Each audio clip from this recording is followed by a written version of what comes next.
Okay, this is part 3 of the timeline. I did forget what I was mentioning is that I was reading reviews. I was getting Google alerts. Still do if anything new comes up about her. And what happened was I stumbled across the blog. He wrote, and I actually really liked. He wrote a very nice review. Like he seemed to get it. He also made a trip to Bineck, as far as I know, or at least looked at the digitized stuff that they do have available. Um, And the other thing he did that I was so jealous of is he collected all the editions of Miss Macintosh, My Darling. So guess what I decided to do? I was like, oh, so I'm going to do it. So yeah, there they are, except for the volume one. It's on another shelf, sorry, because it's going to come up later. But yeah, that's what I did. I decided, I made the commitment. I'm going to find every edition. There's a story behind all of it. The brown cover and the black and white cover get mixed up, or booksellers don't know what they're not booksellers, people don't know what they're selling. And the black and white version was very hard to get. That was my hardest one. I joined an auction on eBay. I won the auction, and then that witch ghosted me and never sent me the book. And I was mad because at the time I was still one volume off on the brown cover, um, which is up there. It's like a maroon red cover. And I was so mad because I was this close. Like I could find it wasn't the last. The last one I got was the first edition. And I don't think it's a first edition first printing. I think it's a first edition second printing. I'm not really sure. It doesn't have the cover. I don't really care. I just want to be able to have each one of the editions. And then the Dalki Archive is there on the bottom. So she ghosted me.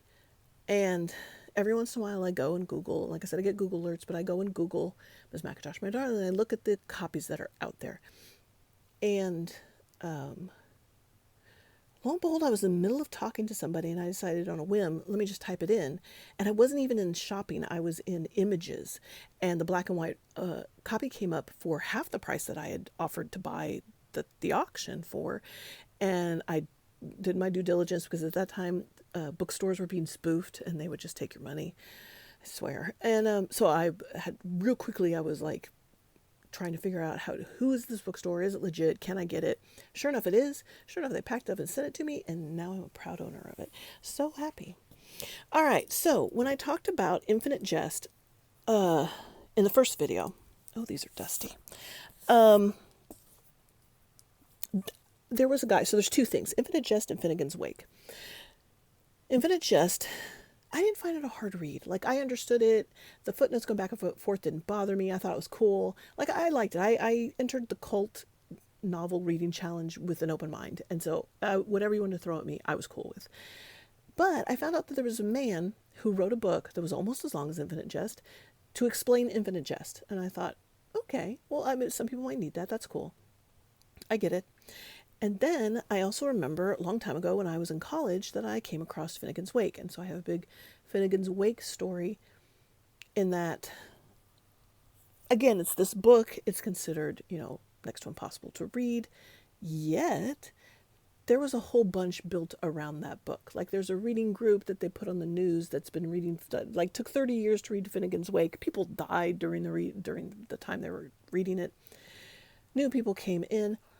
They finally finished it because they were finishing it, I believe, like 30 years later from when they started it, and they are, turned around and went to reread it again. Cool, no problem. It's a good book. I tried reading it in college, and I realized this is way back when. It was a long, long time ago. Reading it in college and figured out that again, people had written books about the book. So like this was literally, okay, this is not my wheelhouse. I'm a teacher. I did a book publicist for several years for an author. So I've done all that. Um, and, but literary criticism wasn't my thing. Like I could write, and I even, like I read books and like to write book reviews and stuff. I'm really not that good at it. I'm really not. I wasn't then, and the reviews that I put up are probably gone now. This was back in 2010, 2011, something like that, 2012, something like that. Anyways, I'm not good at it. And I can say that fully. Any review I wrote you, sorry, because it's probably crap. Other than I liked your book. I mean, that's all I can say. I like it. I don't like it. That's all I can say.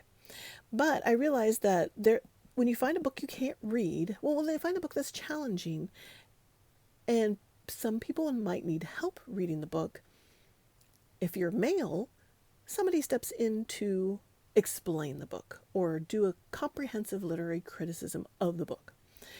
And I looked around for anybody doing that for Margaret Young and Miss McIntosh, My Darling. Like, if you're going to tell me that this is the most acclaimed book nobody reads, and then tell me nobody's ever bothered to read it to do a literary criticism, even inviting the muse, not inviting the muses, even, it's not To All My Darlings, what's it called?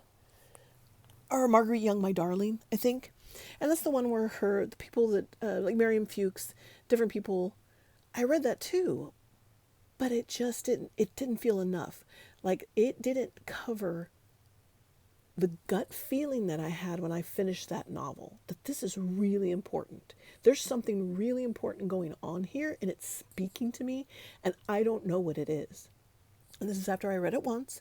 This is after I podcasted it twice, and I'm on my third reading. And I'm like, I still don't get this book. Like, I still don't know exactly what it's about. And I've read big books, and I've read complicated books. And Finnegan's Wake, okay, there's an author that's since passed away, but he wrote a book, so it's one of his favorites of mine, that said, yeah, I read Finnegan's Wake. I read the first sentence. I read Finnegan's Wake. Like, you're done with it. And as soon as I read that, after like trying to read Finnegan's Wake and looking at it from that angle many years ago, when I was first in college, I had decided that was my attitude with Finnegan's Wake. I read the first sentence. I read Finnegan's Wake. That's all you need to read. That's all you need to read. But I had a different one with this one. And I thought, okay, so nobody's done this, right? And the person who facilitated the Facebook group did put his notes in an EPUB and put them there. And so that kind of okay. Like, he did put the notes in there.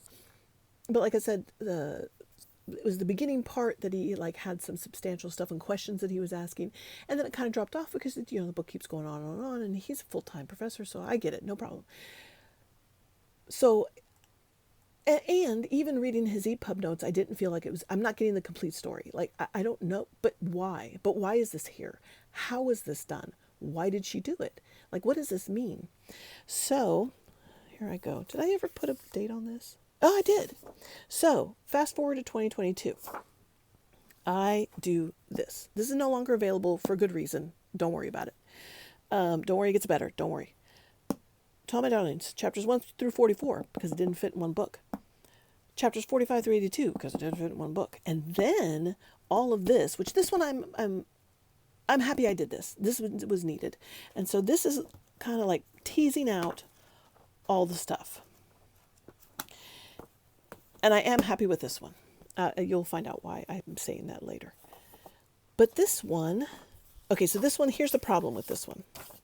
This is where there's a breakdown of the story. This is where we did a character list, a synopsis of the chapter, and then I numbered the paragraphs. So this is my third reading of the book. I'm numbering the paragraphs, paragraph 1.6, and okay, so here's the problem with this one, and these two. I quoted too much from the book, and I did a disservice to the Miss McIntosh, My Darling, by interjecting and inserting into her writing. So I quoted the book too much, and I broke it up. And so I finished this. 2022 is when I finished it, and published them. And I was like, but I felt happy about it. I thought, hey, I did it. Like, I didn't know what literature, wasn't sure. This is what I thought it was. I was told a thank you, like, thank you for doing this. I said, hey, I'm doing this. Thank you for doing this, because it hadn't been done. So I was really happy about that. But again, not good. I was so happy I found this picture with the red hair and this. I was so happy I found this picture. That fit this so well. It wasn't the wig and like it was supposed to be, but I really liked it. This one, now volume 3, because I also realized she's talking about crap that I have no idea. It's not my wheelhouse. I don't have a background in this. I don't have a background in philosophy. And I started finding the philosophy really interesting. I started finding the intertextuality really interesting. I've got her Inviting with the Muses, which gave a little more context to her stuff and all of that. And the thing that clicked for me, so something that set me off was that absurdity. So Camus, Albert Camus, the tale of Sisyphus, whatever. If you've listened to me long enough, you know I can't pronounce words. And she's had recordings done that were done by actors, and they were part of an absurdist theater. And all of a sudden I thought, okay, well, is this an absurdist novel? I mean, that would make sense. They called it experimental, and I'm like, okay, I get that, no problem. Is it absurdist? But okay, so they said it was experimental, but Marguerite Young, once I got all the interviews, came back and said, yeah, no, it's traditional. Like, she didn't agree with it. She goes, you're calling it that, but I'm telling you this is traditional. And so that was kind of like, throwing a little bit of salt in a little bit of grit in the machine. So I was like, okay, well, she didn't agree with it. But you guys, we went on with the head because this is what we could understand. No problem. But also, I was finding all this philosophy and crap that I didn't know. And one of the things, and this is in this heavily, is absurdism. And I was going through the book and finding stuff that addressed absurdism. There's a big absurdism section in here. And that's what I kind of went with. Like, I know there's philosophy in here. I know she really liked William James. I went through and researched who she said her influences were. William James, St. Augustine. And I went through all of that, too. It's all in here. So I'm really happy with this book because this really got me going to get an education that I didn't have. I didn't know what was going on. So this really broadened the education that I needed for this. So this is the third time I went through the book and pulled all of this out. There's a fourth time I read the book.